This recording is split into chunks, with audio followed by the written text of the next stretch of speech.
ఉమ్మడి పశ్చిమ గోదావరి జిల్లా వ్యాప్తంగా సంక్రాంతి పండుగ శోభ సంతరించుకుంది. దూర ప్రాంతాల్లో స్థిరపడిన జిల్లా వాసులంతా ఇప్పటికే సొంత గ్రామాలకు చేరుకుని పండుగను ఘనంగా జరుపుకునేందుకు ఏర్పాట్లు చేసుకుంటున్నారు. భోగి మంటలు వేసుకుని జరుపుకుంటున్నారు. ఉమ్మడి పశ్చిమ గోదావరి జిల్లా వ్యాప్తంగా సంక్రాంతి సంబరాలకు సంబంధించి మరింత సమాచారం మా రిపోర్టర్ మల్లికార్జున్ అందిస్తారు.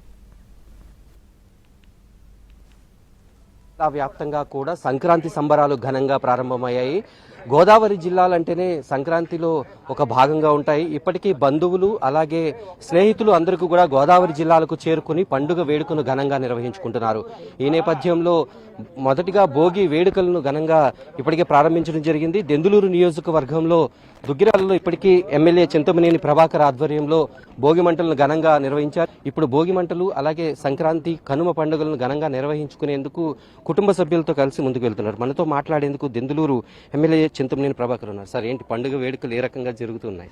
సంక్రాంతి అంటే ప్రధానంగా భోగి పండుగ, కనుమ, మొక్కనుమ ఈ 4 రోజుల వేడుకలు ఘనంగా జరుగుతున్నాయి. ఎక్కడా కూడా ఏ రకమైనటువంటి ఇబ్బందులు లేకుండా, చిన్న పెద్ద ధనిక పేద తారతమ్యం లేకుండా మరి జరిగే పండుగే సంక్రాంతి.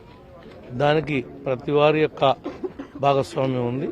తెలుగు రాష్ట్రంలో పుట్టినటువంటి తెలుగు వారందరూ కూడా, ప్రపంచ దేశాల్లో ఉన్నటువంటి తెలుగు వారంతా కూడా ఈ పండుగని పురస్కరించుకుని మరి వాళ్ళ సొంత ఊర్లకి రావడం అనేది ఆనవాయితీగా జరుగుతున్నటువంటి పండుగ ఇది. ఆ పండుగలో మీరు మేము అందరం కూడా ఈరోజు భాగస్వామ్యంలో చాలా సంతోషం.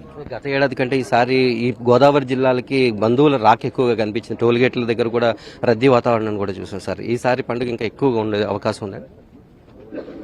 దానికి కారణం మరి పండుగ బోధ, గురు, శుక్రు రావటం, శని కొద్దిగా ఎక్కువగా ఉంది.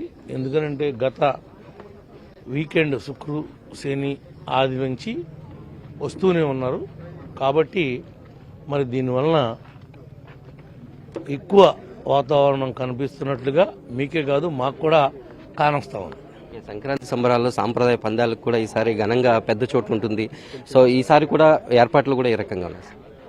సాంప్రదాయంగా వస్తున్నటువంటి దాన్ని సాంప్రదాయంగా కొనసాగించమని గౌరవ ముఖ్యమంత్రి గారు కూడా ఆదేశించున్నారు. అట్లాగే సాంప్రదాయాన్ని ఏ రకమైనటువంటి వివాదాలకి తావు లేకుండా సాంప్రదాయాన్ని కొనసాగించవలసిందిగా ప్రతి ఒక్కరిని కోరుకుంటున్నాం. అందరికీ కూడా భోగి శుభాకాంక్షలు తెలియజేస్తాం. ఇది గోదావరి జిల్లాలో సంక్రాంతి సంబరాలు జరుగుతున్నటువంటిది. అదే స్థాయిలో 3 రోజుల పాటు పండుగ కూడా చాలా అద్భుతంగా సాగబోతుందని మనకు అర్థమవుతుంది. వీడియో జర్నలిస్ట్ కృష్ణ వాస్తవ్, మల్లికార్జున్, ఉమ్మడి పశ్చిమ గోదావరి జిల్లా.